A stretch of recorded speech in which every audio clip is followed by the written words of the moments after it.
No programa Alesp Cidadania de hoje, a deputada Adriana Borgo, do PTC, recebe representantes da Polícia de São Paulo para falar sobre demissões de oficiais. Acompanhe. Estou aqui com o Sargento Alexandre, um grande jurista e o criador do nosso Não Somos Cabeça de Papel. Também o Medina, que é o criador, fundador do grupo Cinza Bandeirantes, que congrega policiais civis e militares demitidos. E Dr. Osíris, um grande jurista, defensor ativo da família da segurança pública. Sejam bem-vindos ao nosso programa. Obrigado. Sargento Alexandre, como é que nasceu Nós Não Somos Cabeça de Papel? Então, na verdade, veio de um movimento de consciência intelectual dos policiais militares que eu percebi que ao longo dos anos, no início da sua carreira principalmente, esses policiais se desconhecem como sujeitos de direitos, eles passam apenas a entender que eles têm obrigações. Então, um policial militar que antes era um trabalhador do regime geral, ele tinha direito a vale transporte, ele tinha direito a adicional noturno e ele recebia por horas extras. E isso era garantido a ele. E a partir do momento que ele entra na polícia militar, realizando um sonho de ser um policial militar, a polícia tira dele esses direitos que são fundamentais. Tira. Então o policial militar não ganha vale transporte, não recebe adicional noturno, não recebe hora extra, não tem um fundo de garantia quando é demitido ou expulso, e o policial acaba aceitando isso, porque ele está numa profissão de sonho, que ele realiza o sonho dele, de orgulho para o pai, para a mãe e para a família, e a polícia mexe muito com isso. E lá no final a gente tem um juramento que diz que vai se dedicar com o sacrifício da própria vida. Então quem sacrifica a vida, que é o bem maior que existe para um ser humano, sacrifica o vale transporte, o adicional noturno, a hora extra, a dignidade, sacrifica o choro de ir no velório da sua mãe, porque muitos policiais estão tão distantes das suas casas que mal vê a sua família. E aí eu comecei a pensar, mas por que nós somente somos sujeitos de obrigações e não de direitos? E aí idealizei um movimento em 2016 que era Marcha Soldado, Nós Não Somos Cabeças de Papel, fazendo buscando um comparativo com aquela musiquinha, né? Marcha Soldado, cabeça de papel, quem não marchar direito vai preso no quartel. Então é mais ou menos essa a ideia, por isso que surgiu esse movimento com esse nome, Marcha Soldado, Nós Não Somos Cabeça de Papel. Muito bem. Medina, você é um ex-policial, por enquanto, policial militar, que foi um dos fundadores do Coração Cinza Bandeirantes. Eu tive o privilégio de te conhecer no 3º mês de mandato aqui na Alesp. Conta pra gente, como é que surgiu essa ideia da criação do grupo Cinza Bandeirante? Bom, eu fui mandado embora em 2013. Aí saiu a minha absolvição, falei, agora eu vou retornar para a polícia. Eu provei a minha inocência, não foi condenado a nada. E tive aquela notícia que não é bem assim. O policial é mandado embora, o comando da PM não segue a Constituição do Estado de São Paulo. Aí tivemos a ideia de vir na Assembleia Legislativa e o prazer de conhecer você, né?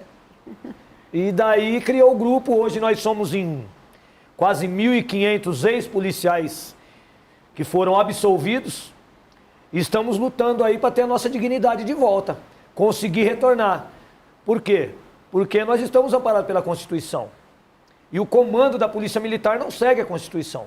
Nós somos absolvidos e não fomos reintegrados, enquanto oficiais são condenados pela Constituição e não são mandados embora.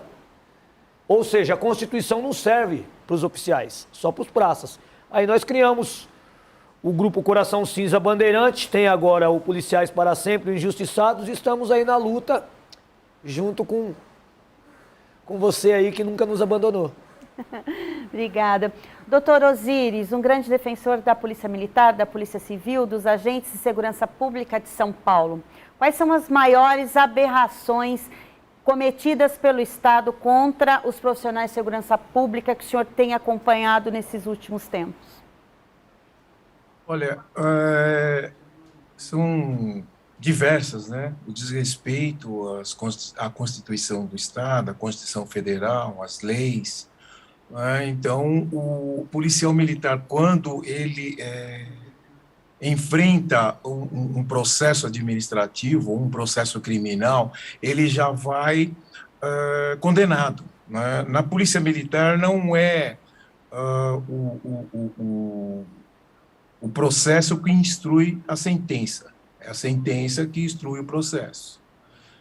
De modo que a defesa,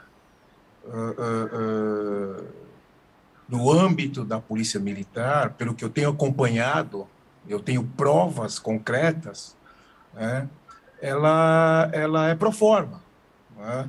Não é, na verdade, o Estado que tem que provar a culpa do policial militar, principalmente nos processos administrativos.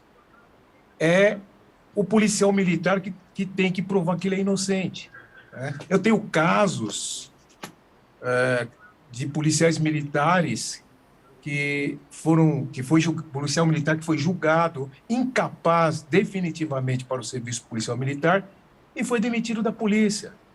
Né? Tem casos de segundo sargento que foi demitido, foi expulso da polícia, sem ter nenhum documento de acusação no processo administrativo, que, aliás, nem processo administrativo teve. Tem caso de policial que foi expulso da polícia militar e um outro que participou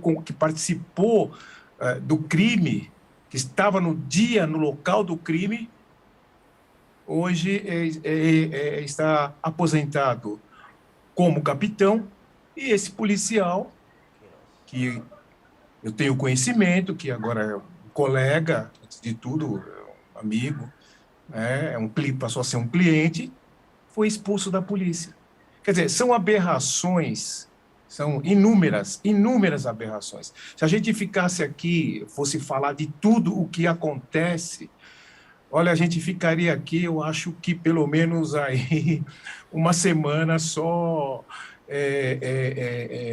falando dessas aberrações. E tudo provado e tudo com fatos.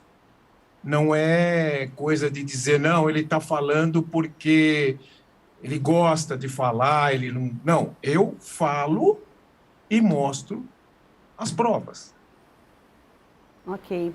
Lembrando, gente, que muitas vezes nós que somos da família da segurança criticamos e cobramos só o governo do Estado, mas as piores injustiças são cometidas pelo alto comando da Polícia Militar, por seus comandantes.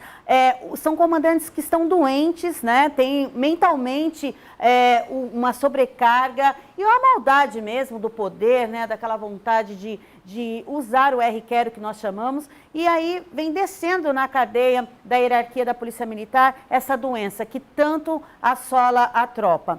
Sargento Alexandre, nossos policiais estão numa época e numa era nova de se politizar.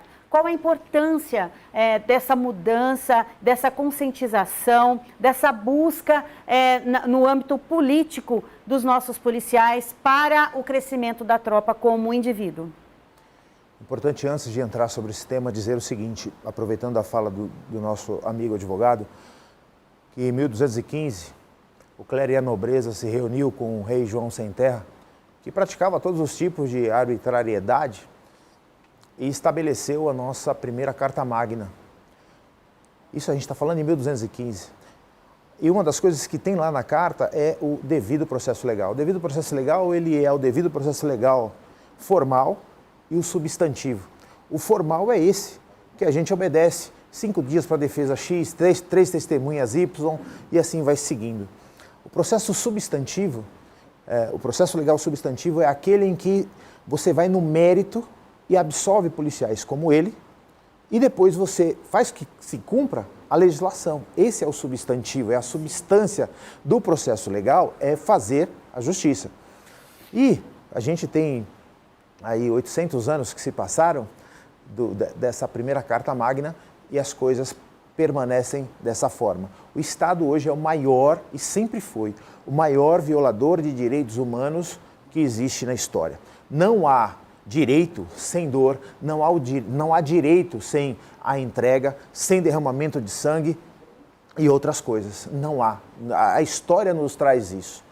O policial militar, ele, como eu disse, ele passa por duas fases como ser humano. Primeiro ele nasce de mulher, então aí vem o direito natural dele à vida e o direito, consequentemente, a gente falando de contrato social, o direito a todos os direitos fundamentais. E para isso, por conta disso, em 1988, a gente elegeu uma Constituição cidadã que traz ali 78 incisos no artigo 5º, falando de direitos fundamentais e suas garantias quando eles forem violados, ou estiver na iminência de serem violados. E a gente tem isso já na nossa Constituição. Bacana. Mas isso é para o cidadão. Por quê? Porque o policial militar, a partir do momento que entra na polícia militar, ele perde essa característica. A polícia faz isso com ele. A polícia faz isso através dos seus cursos de formação. Ela vai formar aquele cidadão que era o filhinho da mamãe e que sorria no dia do aniversário da mãe dele. Ele sorria, ele tirava foto sorrindo. Pega a foto de um policial militar antes de ingressar na polícia e depois de formado, Medina. Ele sorria no aniversário da mãe dele. Agora ele era humano, né? Ele era humano. E agora ele não sorri mais, ele tira foto com cara de bravo. Porque a polícia militar, nos seus cursos de formação, o desumaniza. Tornou um robô. O torna um robô, não posso mais sorrir, não posso mais fazer isso ou aquilo como um cidadão que ele é. E a partir daí, ele se distancia da política. Vem o regulamento disciplinar, e aí lá no parágrafo 3º do artigo 8º do regulamento disciplinar, está dizendo que o policial militar da ativa não pode participar de nenhum movimento de caráter reivindicatório político-partidário. Acabou. Você desligou aquele cidadão que era um sujeito de direito, você o desligou de direito fundamental, porque o direito político é um direito fundamental também previsto na nossa Constituição. Você tirou esse policial militar fora. Em 89, quando eu entrei, pasmem, policial militar não votava, não tinha direito a voto. Isso veio a partir de 1993, quando nós conquistamos esse direito a voto. Constituição de 88, passamos então a ter o direito a votar em 1993. Então veja que nós somos uma categoria de cidadão ou não cidadão diferenciada, sujeito sui generis de direito hoje para o Estado. E aí, a gente, como todo mundo sabe, que até a Constituição de 88 ainda violada e ainda as pessoas não entendem muito bem como que se aplica o direito de uma forma efetiva e imediata, e se discute muito hoje sobre a Constituição, por que meu direito é violado? Quem viola direito? O Estado. O policial militar ainda se encontra naquele estado de letargia, ainda não entendendo que ele vota, ainda não entendendo a importância do voto, porque em 93 ele não votava. Então ele não entende ainda. E aí ele não participa da vida política do seu estado, da vida política do seu país. Ele é isento. Eu não quero saber disso. Vamos deixar isso para lá. E ele acaba votando. Deputada, antes de ser um policial militar, eu preciso ser um cidadão. Então eu tenho que ter título de eleitor para ser um cidadão. E é um documento que se exige na apresentação dos documentos para eu ser policial militar. Olha que engraçado isso. E o policial militar, ele esquece que ele teve que apresentar esse documento antes e ele é cidadão.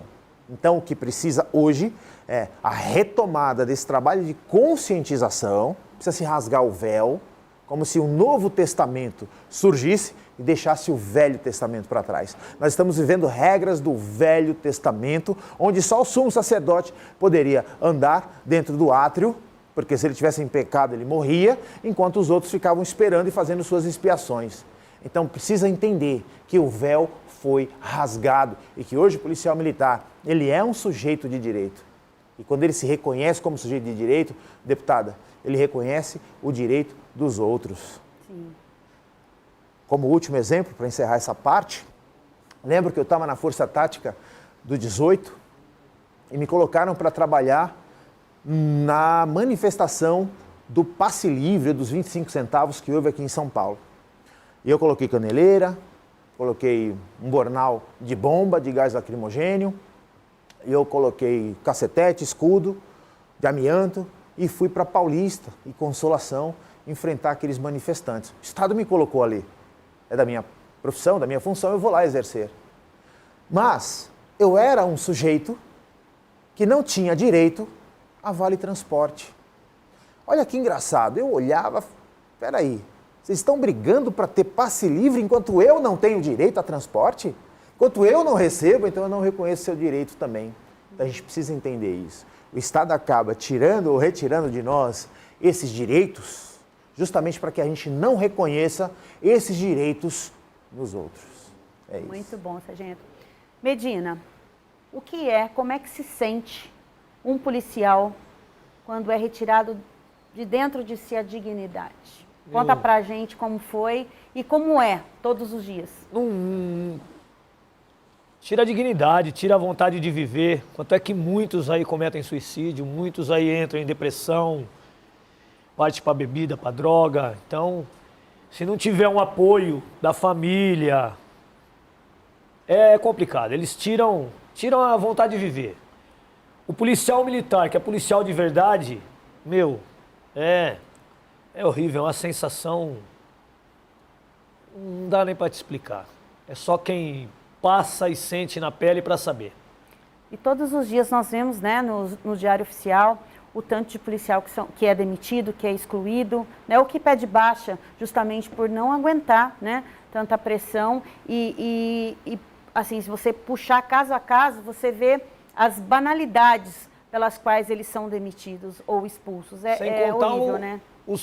Os índices de suicídios que estão, Sim, né? aumentaram. E agora começou o pessoal, os aposentados, a cometerem suicídio. Mas falta tudo, né, Medina? Falta dinheiro para remédio, falta dinheiro para sobreviver, para comida. Porque pensa, um policial aposentado, um terceiro sargento aí, recebendo R$ 3.200. Se pagar um convênio médico meia boca, já não dá mais para viver. Um aluguel, então, já era, né?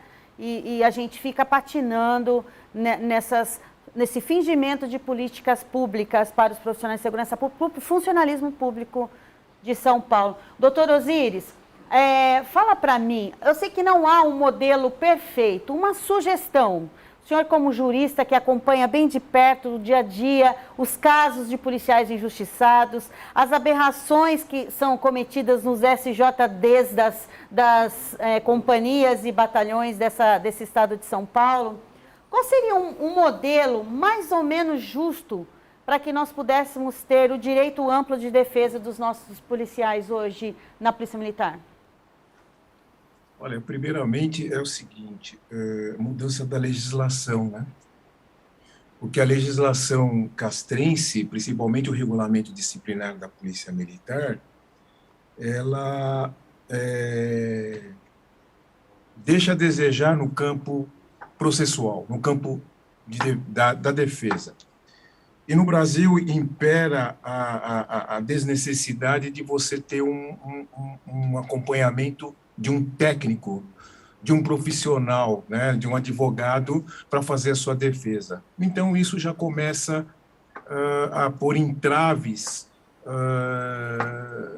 na defesa dos policiais militares. Porque, veja bem, é um direito específico, né? É uma coisa, um direito que é aplicado a uma categoria só, né? E eu tenho notado que tem que haver também uma mudança de comportamento, de mentalidade, né?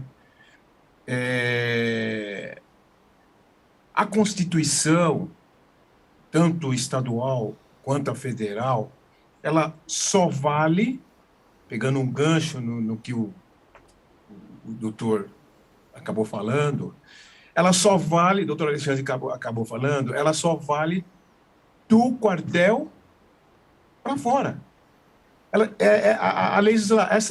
A Constituição,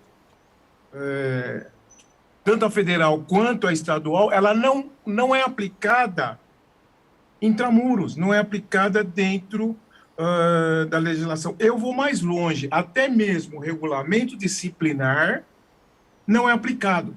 Eu tenho um exemplo no artigo 42 do Regulamento Disciplinar da Polícia Militar, que no inciso 3 diz o seguinte: as faltas graves são puníveis com permanência de 10 dias ou detenção de até 8 dias. E na reincidência específica, com permanência de até 20 dias ou detenção de até 15 dias, desde que não caiba demissão ou expulsão. Então, veja bem, aqui tem que haver uma ponderação. tem que haver que a gente fala no direito de dosimetria da pena, né? Então, você não pode aplicar a todos os casos a pena de demissão ou expulsão, porque você tem, dentro desse mesmo artigo, outras formas de punição, mesmo para a falta grave. Então, na maioria das vezes, eu acho que um percentual bem grande, né, uma coisa enorme, acho que mais de 90%, cai todo mundo na vala comum. Expulsão, demissão e expulsão. Então, cabe ao comando da Polícia Militar explicar essa situação. Por que de tantas demissões? Qual o objetivo da punição dentro da Polícia Militar?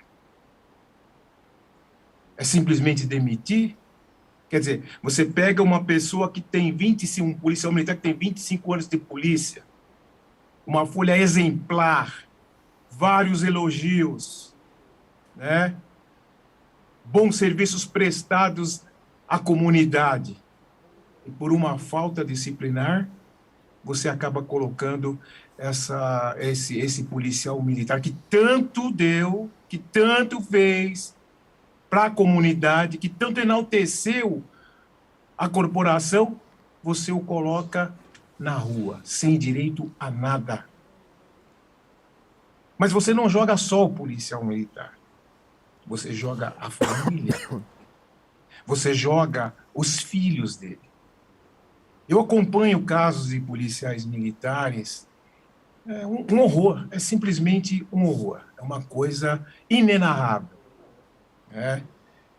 Então, é uma mudança geral, 360 graus. E essa mudança tem que partir do comando da polícia. Eu chego a pensar, doutor Osíris, que essa demissão, já que o policial foi treinado, custou para o Estado, tem experiência, né? Ela é proposital, muitas vezes até acelerada, por conta do tempo de serviço desses policiais, né? Que eu tenho a impressão, e às vezes eu tenho quase certeza, que o governo vê esses policiais mais velhos, mais experientes dentro da Polícia Militar como um futuro peso para a SP-Prev. Então eu vejo que essas demissões, elas são muito rápidas, por motivos muito banais, muito simples, né? E que não é normal, não pode uma empresa demitir alguém, né? Um funcionário experiente que em qualquer outra empresa seria valorizado, a sua experiência seria utilizada para ensinar os mais novos, né? Então eu estou para te dizer com toda certeza que deve ter uma combinação para que isso aconteça. Policiais com 29 anos e 11 dias, né, na boca de se aposentar por uma coisa tão idiota, tão besta, tão retardada, né, que se manda embora em um mês, né? Então, eu tenho certeza, tenho certeza que o Estado, ele faz questão de tirar do convívio, do círculo da instituição, policiais mais experientes, justamente para não criar peso. Porque aí é mais fácil pegar um novinho, né, que está começando a vida, que não vai ter problema, não vai saber falar, não pensa, né, ainda está alienado naquela vontade de servir e proteger, não sabe qual é a realidade da polícia militar de verdade, né, e é menos um, né, deletado igual o Big Brother, apaga a luzinha lá, e você que corra para provar sua inocência aí e se vire para sobreviver. Mais ou menos isso, né, doutor? Sim, com certeza. Me parece que é um lado econômico, né? Você se livra de uma aposentadoria, manda o policial militar com 25 anos de polícia, por exemplo, né? Vamos pegar um exemplo, que tem muitos, né? Você manda ele para o INSS, né? Ele vai receber aposentadoria lá do INSS, se ele não continuar trabalhando, essa coisa toda. Então, tem esse lado também, que a gente desconfia muito, que há uma combinação, né, dentro do Estado para que isso ocorra. Né? Esse policial com 25 anos já não vai produzir muito, né? Daqui um pouco ele se aposenta, ele também acho que tem tempo fora, então vamos demiti-lo ou expulsá-lo, porque não vai ser reintegrado mesmo, porque tem uma série de aspectos, mesmo que ele tenha toda a razão, nós não vamos analisar esses aspectos, né? Há um princípio da discricionariedade da administração pública, né? Que o judiciário não pode analisar o mérito das demissões, das punições, né, que eu acho também uma coisa que já está bem ultrapassada, né? A coisa, quando é injusta, ilegal, é ilegal. Sim. Tem toda uma combinação de fatores que desembocam nessa arbitrariedade. E também ninguém fiscaliza, né? Não há um órgão, o Ministério Público, mas não há um órgão fiscalizador, não há onde você possa reclamar, alguém que acompanhe realmente essas demissões. Eu entendo até que a gente já deveria estar pensando num tribunal administrativo, para que juízes capacitados pudessem analisar todas essas questões. Nós vamos para um rápido intervalo e já voltamos com a LESP Cidadania.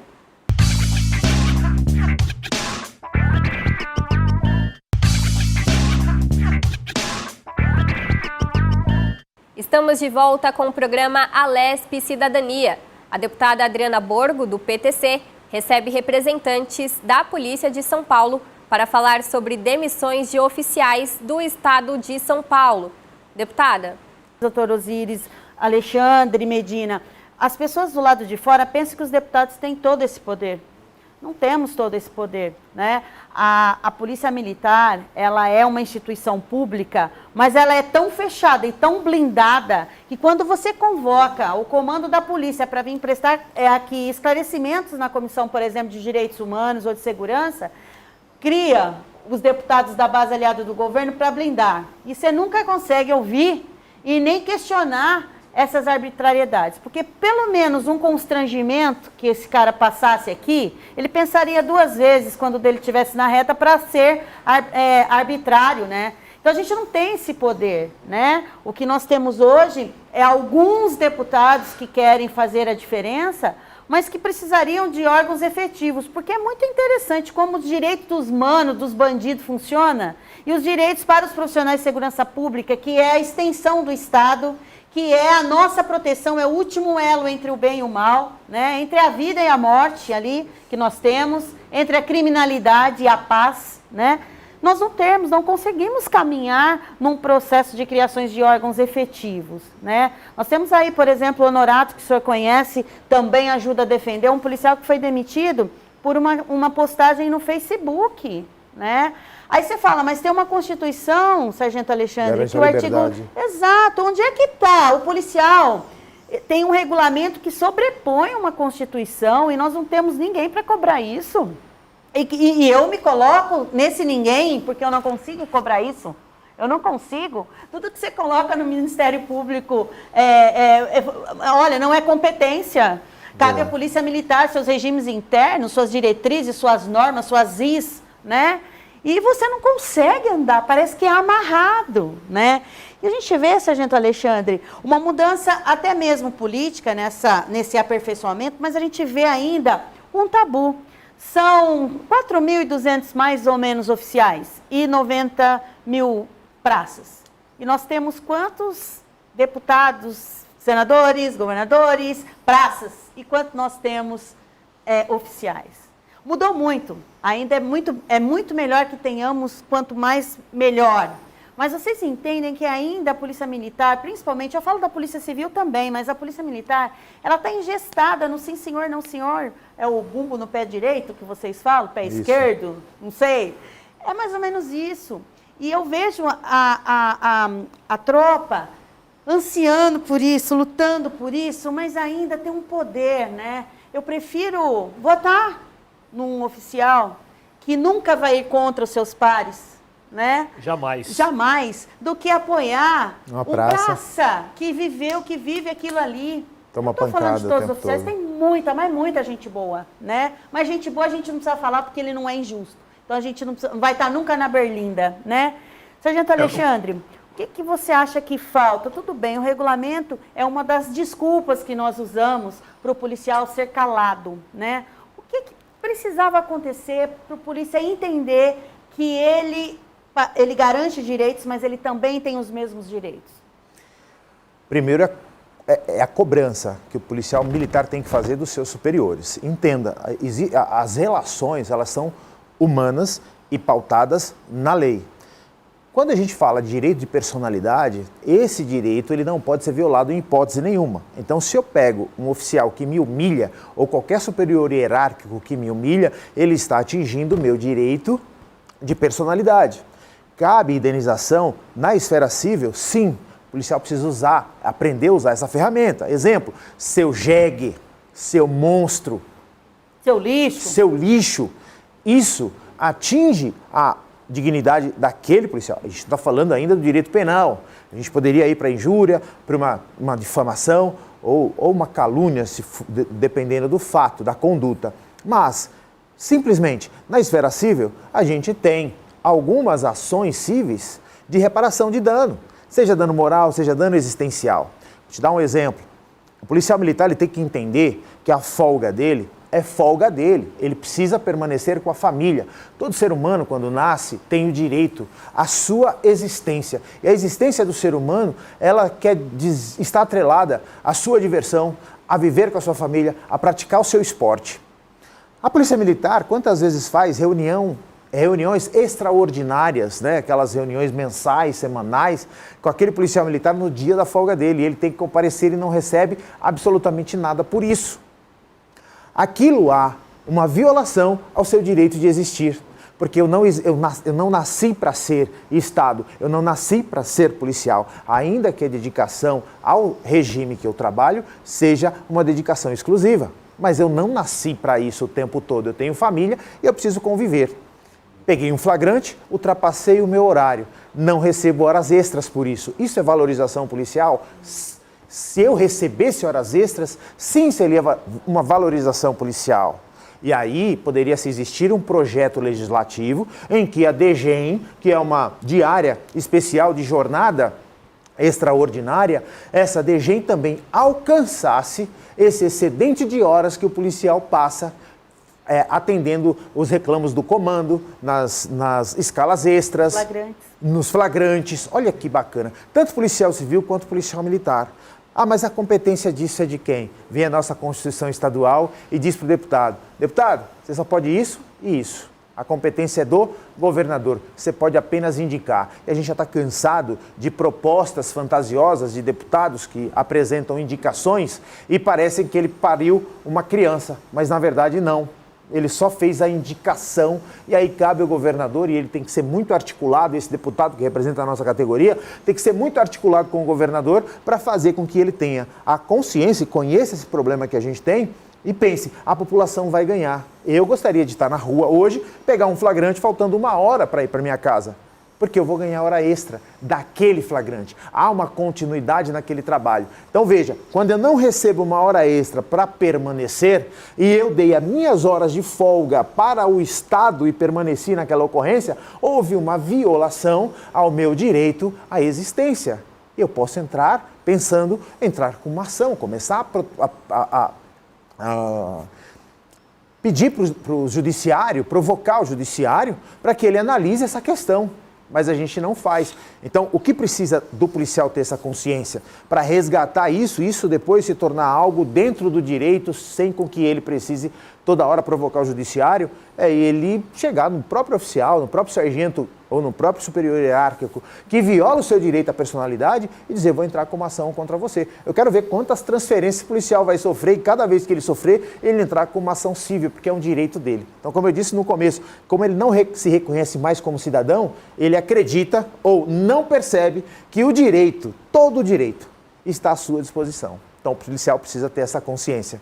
Se ele é ferido, por exemplo, por alguém na rua, esse policial é atacado por uma rede qualquer de TV em uma reportagem. Então o policial é atacado por algum repórter ou por um determinado fato que é narrado totalmente diferente daquilo que ele viveu. Ele pode entrar com uma ação, exigir dano moral? Sim, ele pode. Da mesma forma que essa ação que está ali à sua disposição, ele pode utilizar quando alguém disser você é jegue, você é um monstro, você é um lixo, ele também pode. Então ele precisa voltar à sua essência e se reconhecer como um sujeito de direito. Então falta conhecimento também para o polícia, né? Ele foi tão condicionado a viver naquele mundo de violações que ele não consegue entender que ele tem direitos. Mas a gente sabe que, falando assim, parece simples, né? E não é, é complexo. E a gente sabe também, Sargento Alexandre, que o R-Quero, ele é maior que qualquer manifestação em busca de direitos. Você sabe que manda embora por nada, porque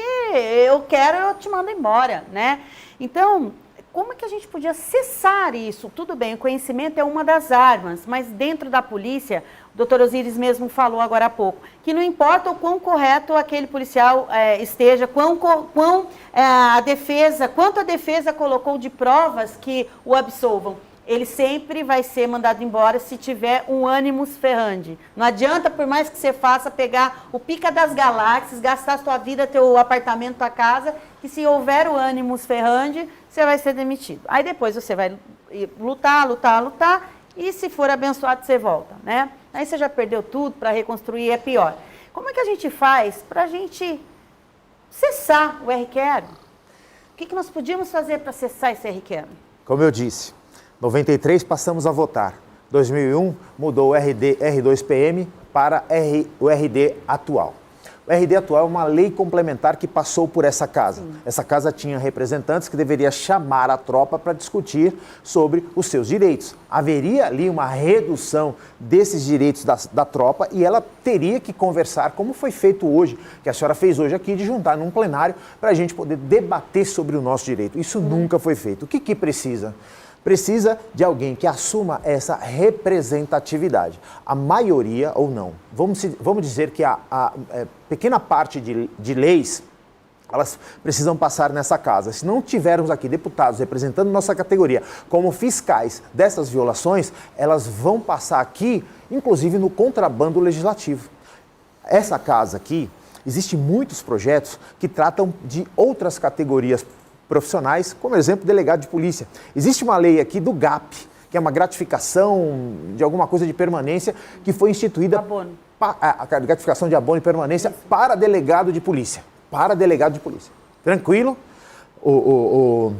A lei vem trazendo isso no seu preâmbulo e, de repente, no primeiro artigo, bacana. Quando ela chega no 9º e no 10º, ela trata da suspensão do prazo do policial militar adquirir sua licença-prêmio. Ué, mas o que tem a ver a lei do GAP com licença-prêmio do policial militar? Então, isso é um verdadeiro contrabando que muitas vezes passa dentro dessa casa, que a gente precisa ter um deputado com traquejo para observar essas questões. Opa, me enganaram aqui, passou uma lei de delegado de polícia, mas está falando da suspensão e interrupção do prazo de aquisição de licença-prêmio do policial militar. Então, a gente precisa, o primeiro passo é esse, ter alguém aqui dentro dessa casa, escolher alguém dentro dessa casa para representar esses anseios. Tá certo, há uma dificuldade muito grande dos deputados aqui fazerem, ou de um deputado fazer essa mobilização, e a gente entende muito bem, 94 deputados têm que bater de gabinete em gabinete para mostrar para ele, articular e conversar com ele.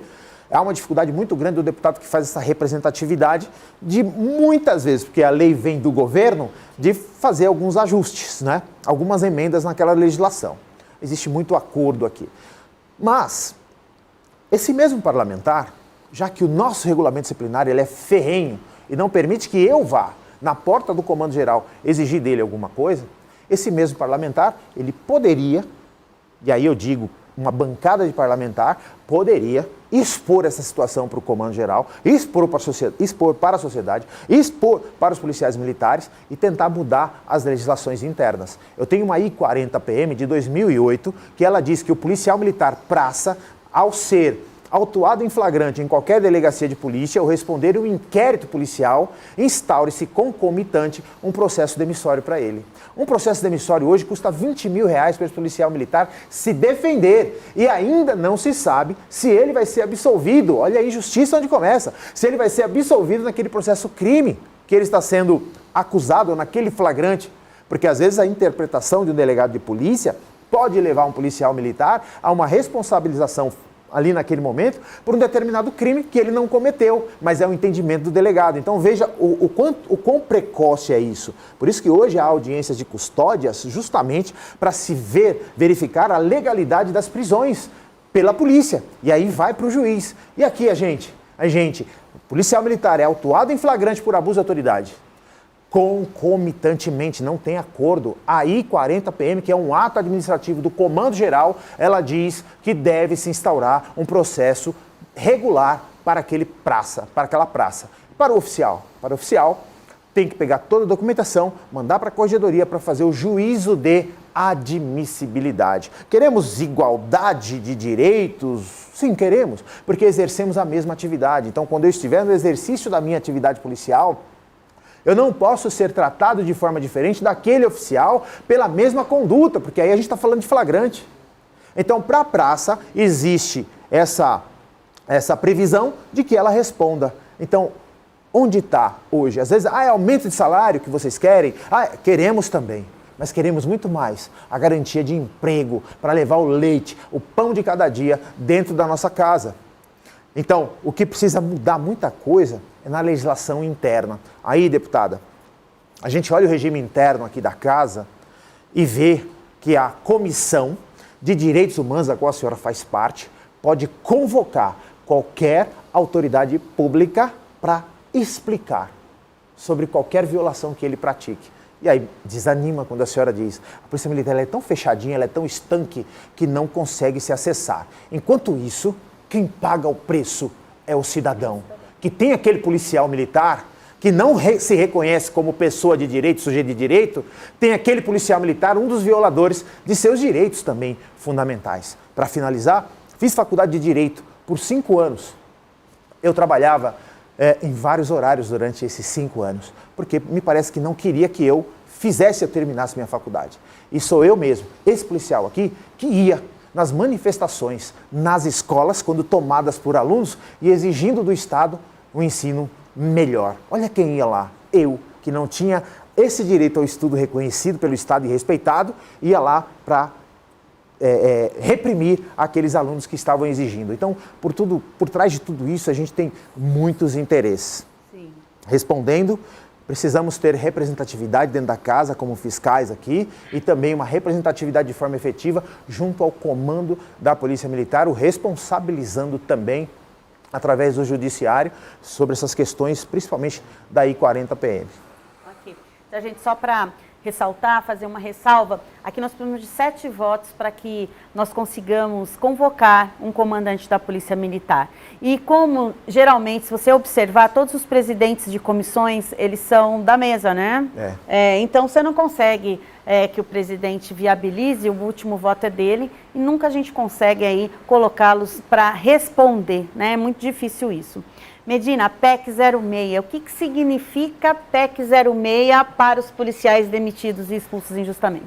PEC 06 ela é para vir para consertar, né? Para que a Constituição do Estado seja respeitada, seja seguida e trazer a dignidade de todo mundo aí de volta. Esse é o objetivo da PEC 06.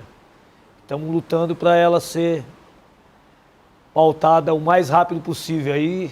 Vamos ver até quando vai isso. Traz esperança, Medina? Muita esperança. Um recomeço e inibe, né, para que não aconteça mais. E também que cesse, né, para que não aconteça com outros policiais que ainda estão na ativa, né? Com certeza. A PEC 06 não é só para os ex, são para todos, né? Principalmente para o pessoal da ativa. O pessoal da ativa hoje é mandado embora por nada. Então a PEC 06, ela sendo pautada, sendo votada e sendo vindo aí à tona, vai salvar muita gente aí de passar pelo que a gente passou. Eu já vou estar indo para 10 anos. Tem policiais mais de 20, 30 anos que foram mandados embora. E não perder a esperança, né, Medina? Não vamos perder, não. Deputada, queria fazer um complemento a essa proposta dos policiais para sempre, do Coração Cisa Bandeirantes, o qual Medina é liderança, o Pascoal é liderança, então, em nome do Medina, né, a gente tem que cumprimentar todos os outros que estão lá fora, em nome do Pascoal também, do Movimento dos Injustiçados. Aliás, deram um show hoje na Paulista, aqui. Não, hoje foi que fantástico. Coisa linda, né? Para demonstrar que Policial militar ele não pode fazer greve. Sim. Lógico, serviço essencial ele é proibido. Mas manifestações como essa está autorizado porque não há lugar nenhum que proíba. E a gente acha que é proibido. Mas fazendo um complemento, a PEC 06, ela vem para afirmar aquilo que já é constitucional. Sim. O parágrafo 4º ou 3º do 138 da nossa Constituição Estadual, ele diz que o policial militar que responder a um processo e ele for absolvido, pelo mesmo fato de que ele foi demitido, ele deve reingressar. Então, ele foi absolvido, ele respondeu um crime, foi demitido antes do crime, o que eu acho totalmente injusto, porque se discute no STF a questão da segunda instância, do esgotamento de recurso. A Constituição diz que a gente fala em trânsito em julgado, e aqui nosso é muito primário, é muito preliminar as coisas que acontecem, não se respeita isso. O policial militar teria que ter esse direito de esperar o trânsito em julgado para que não injustiças como a que aconteceu com Medina e com Pascoal, elas cessassem e não acontecessem mais. Então a própria Constituição Estadual, ela determina que o policial militar que foi demitido ou expulso, exonerado por qualquer fato em que ele venha ter sido absolvido, ele reingresse. Nós temos o 439 do CPPM, que fala de absolvição, nós temos o 386 no CPP, que fala de absolvição. 7 incisos, tanto em um quanto no outro, o que diz lá é quando que alguém acusado é absolvido. De repente, alguém criou uma jurisprudência aqui no estado de São Paulo que escolheu quais são os casos que reintegra, não 7 que está lá, quais são os casos. Então, se o policial, por falta de provas, ele foi absolvido, ele não reintegra, porque o faltas de prova deixou resíduo administrativo para mandar esse policial embora. Então, ele só vai ser reintegrado novamente se inexistir o fato ou inexistir a autoria. Então, seria a linha E lá que eles colocam, né? Algumas das linhas que eles escolhem, mas como assim? A Constituição ela é taxativa em dizer que se foi absolvido pelo mesmo fato de que foi demitido, vai reintegrar. Então, o Medina, o Pascoal, todo o grupo hoje traz uma PEC aqui, que ela é tão simples de fazer, ela é tão simples de ser aprovada, que é uma PEC que já existe na própria Constituição. Ela só está chamando a atenção para dizer, olha, essa reintegração tem que se dar em 30 dias. Olha, essa reintegração é de todas as causas absolutórias. Porque está lá, a Constituição já garante isso. Mas infelizmente não é cumprido. E se torna uma letargia, uma omissão, e ninguém faz absolutamente nada. Precisou eles virem aqui apresentar uma proposta de emenda à Constituição que foge da competência do governador, e aí qualquer pessoa pode apresentar uma PEC aqui, para que fosse reconhecido que já está na Constituição. Olha isso. Alexandre, agora me fala uma coisa. Por que os juízes, então, de várias instâncias e de várias comarcas, né, não se atentam a isso, que já está na Constituição?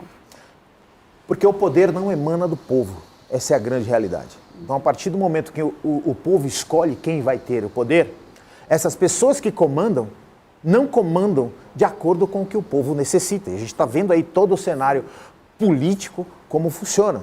Então, quando você tem os poderosos ali decidindo como vai funcionar, você não consegue mais ter acesso a eles, porque você não é mais poderoso. Você deu a eles a sua capacidade de fazer, através da representatividade deles. Então, fizeram o Tribunal de Justiça Militar, onde tem essa previsão? Está na Constituição. Mas a Constituição é a vontade popular? Sim, a vontade popular está lá na Constituição. Então, logo, entende-se que aquele tribunal que age daquela forma, que ninguém nunca combateu, é uma vontade popular. E não é vontade popular. Não é. Existe um jargão administrativo que fala supremacia do interesse público. Onde que a supremacia do interesse público quer ver os filhos do Medina passando necessidade, passando fome? Onde que a supremacia do interesse público quer ver o Medina sendo despejado porque lhe falta salário para pagar o seu aluguel, porque ele tem que usar para pagar o advogado? Isso não é interesse público. Então se usa essas coisas de supremacia, se escondem atrás disso, justamente para que o pobre, ou em tese, aqueles que não estão no poder, não têm acesso. Então você fica dominando o tempo todo. Por que o juiz não senta e decide, olha e fala, não, peraí, Tá errado. Porque existe uma jurisprudência nos tribunais, eles acabam criando uma determinada jurisprudência que às vezes é interpretativa da lei e eles dizem, olha, vai ser dessa forma. Então, a gente acaba não conseguindo acessar esse direito.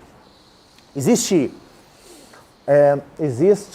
uma ação que policiais militares entraram na justiça aqui em São Paulo para receber vale transporte. Os primeiros policiais ganharam, os primeiros. Quando o Estado recorreu para o Tribunal de Justiça, disseram, opa, policial militar, apesar de ter uma lei dessa casa, que garante a todo funcionalismo público o vale transporte, todo funcionalismo público, e funcionário público é gênero de policial militar, é uma espécie de funcionário público, o TJ decidiu que policial militar não era funcionário público, era militar do Estado. Então a gente fica meio que perdido. Sem pai, sem mãe. Todo mundo com várias mães para punir, mas nenhum pai para abraçar, né? É isso aí. Bom, vamos para as nossas considerações finais. Doutor Osíris, só queria te fazer uma pergunta. Policial vai no médico, pega um atestado que não está bem psicologicamente, emocionalmente, psiquiatricamente. O seu atestado é desvalidado por um ortopedista. Isso é crime?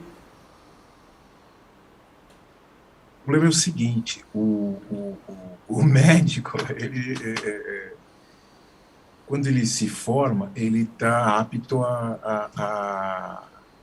como se diz, a exercer a profissão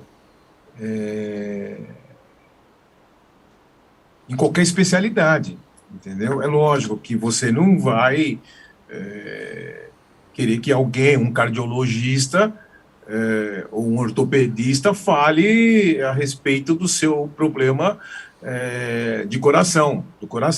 Né? Isso não existe. Seria até antiético. Sim. Isso, dependendo da forma como foi feito, como foi colocado, pode ser crime, porque ele está desrespeitando uma norma, até mesmo do Conselho de Medicina, né?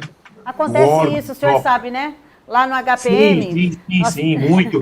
Inclusive, acontece o seguinte, do coronel combatente, né, que fez academia, ele passa por cima da ordem do médico, seja ele tenente, capitão, entendeu? Então, é uma aberração. Ele diz, não, se o médico, mesmo da polícia militar, der uma convalescência na residência do policial, uma convalescência de 7 dias na residência do policial, e o comandante dele disse, não, você vai ficar só 3, ou você vai convalescer no quartel, acabou.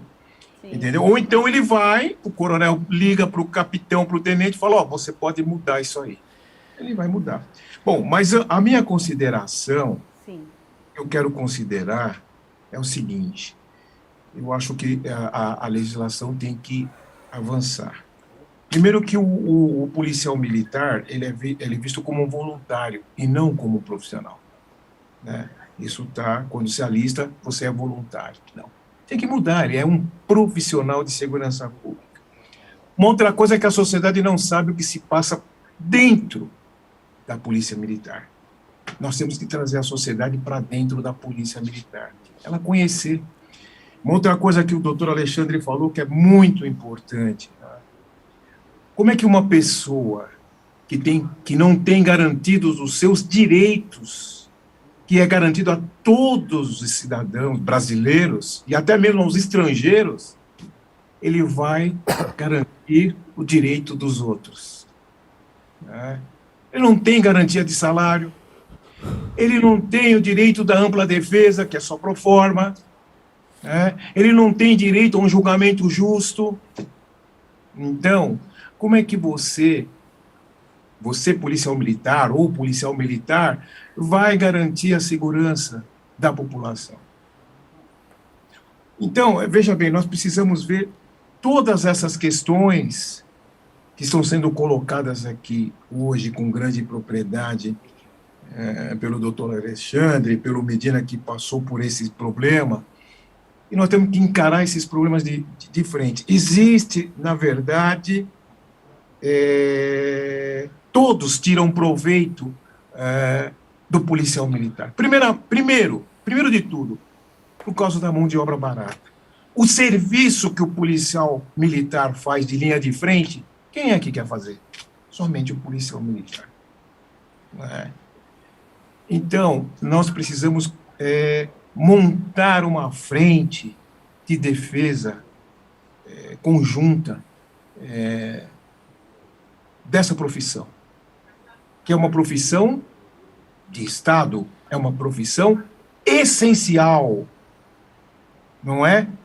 Ela não é do governador, ela não é de um grupo em particular, ela não é do coronel comandante da polícia, ela é uma função do Estado, de Estado, e deve ser respeitada integralmente, com todos os direitos que são dados aos demais cidadãos.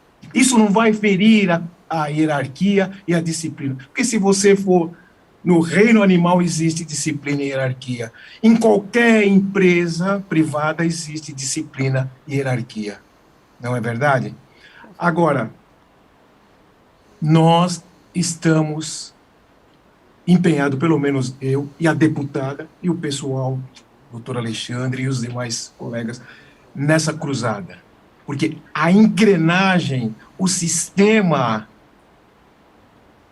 ele não favorece a empreitada da justiça, da dignidade humana. Eu costumo dizer que o Brasil é um dos países mais injustos do mundo, principalmente com aqueles profissionais dos quais a sociedade mais depende. Bom, gente, nós estamos chegando ao final do nosso Alesp Cidadania. Já estão convidados para voltarem novamente, vocês 3 personalidades do nosso mundo da família da segurança pública. Sargento Alexandre, eu quero te agradecer por todo esse seu esforço combativo de tentar proporcionar o entendimento mais amplo aí, não só politicamente, mas de direitos aos nossos policiais militares. Te desejo aí boa sorte, se Deus quiser, agora no início do seu mandato como deputado federal. Que Deus abençoe, te ilumine, conte com essa deputada que também é um bracinho aqui para poder te ajudar, e sei que você fará um excelente mandato. Medina, você não desista desse brilho, dessa garra, dessa vontade, desse seu povo agora, porque você agora é um líder de uma categoria tão sofrida, que vem, né, lutando pelos direitos, que aprendeu a lutar pelos seus direitos e que se espelha muito em você. Parabéns aí a você, ao Pascoal, que Deus abençoe muito a vida de vocês.